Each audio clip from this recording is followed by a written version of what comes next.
let's take a look at Karnataka. The 14 seats that are polling right now out of the 28 in Karnataka are all in fact Saffron. This is South Karnataka that's polling, and largely with the NDA, and we're considering the JDS part of NDA because now of course they're in an alliance. There's one seat which was Mandya, which went to an independent MP, Sumrata Ambrish, who's also now part of the BJP. Now you have the India bloc with just one. This was Bangalore Rural. But I want to show you an interesting statistic because as we focus on Bangalore, which is this pocket right here, I'll just tell you also about what really happened in Karnataka with regards to the margin of votes and the number of seats that they got, more than 1 lakh. We'll just show you that once again. I'll just open up the margin of over 1 lakh votes because that's an important statistic that shows you how Bengaluru's always voted overwhelmingly for whoever their Member of Parliament choice was. Let's take a look at Bangalore North first. Remember that last time around was Sadananda Gowda, the veteran BJP leader.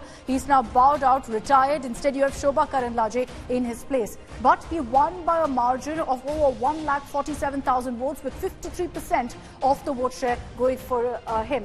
Bangalore South was a similar story where you had Tejasvi Surya winning by a margin of over 3,31,000 votes against BK Hariprasad. Now, he had a 62% vote share. This time, the Congress has changed their candidate, putting up Soumya Reddy instead. Does that make it easier, harder for Tejasvi is the question. He's been going all out in his campaign.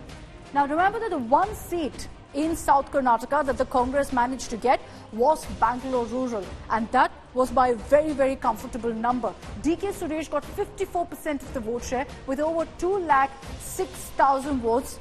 Is his winning margin alone. Now you had Ashwath Gowda being fielded last time around by the BJP. This time that face is different as well. So if we take a look quickly at the Bangalore Rural seat and who's fighting against DK Suresh, here's where it gets interesting. Because you have C.N. Manjunath, Dr. C.N. Manjunath. The reason he's important is he's the son-in-law of Deva Gowda. So it's essentially two of your biggest families in Karnataka, the DK brothers versus the Deva Gowda clan squaring off in Bangalore Rural. He is a part of JDS, but because of the alliance, is fighting with the BJP symbol. So this is going to be a very, very interesting battle to watch out for, because what you also see is that both of these leaders here are Vokkaliga faces. They belong to Vokkaliga families. So who really will manage to consolidate the Vokkaliga vote in Bangalore Rural will be crowned the winner of this epic battle. Let's get you more reactions now from the ground in Karnataka. We've shown you the politicians who've spoken out after casting their vote. Here's a look at some of the biggest faces of Namma Bengaluru of Karnataka. I'm talking about cricketers, actors, all of whom cast their vote as well.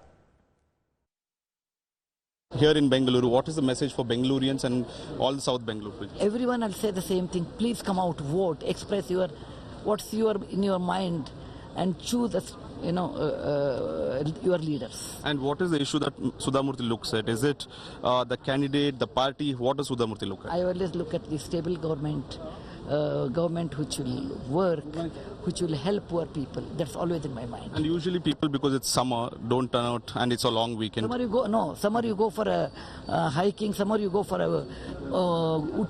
cold places. And can you not do for your country once in 5 years? You should be conscious about your country, what do you want, and what do you want to tell your leaders. So you should come out and once in 5 years, not every day. What is the message for Bengalurians? Well, today is a very happy day. Today we should all be enthusiastic to exercise the power given by our Constitution to choose whatever candidate that we want to govern us for the next 5 years. Therefore, we must all be very happy, enthusiastic and energetic to take care, to handle this extraordinary power given by our democracy. It is a big day. Anything for the betterment of there are, of course, you said a lot of issues. It's not just about the rich and the richest over here. There are people are suffering with a lot of things, and I hope eye opens up. See, voting is a hope, sir. It is not an assurance. Voting is a hope. And we are doing that for many years. So your message to the young voters today, sir? Yeah, I really request everyone to come and vote. I think it's a fantastic opportunity. We are given a great opportunity in our great country to be able to exercise our right to vote. The arrangements are fantastic. Everyone is looking after us very well here. Everything is very smooth and peaceful.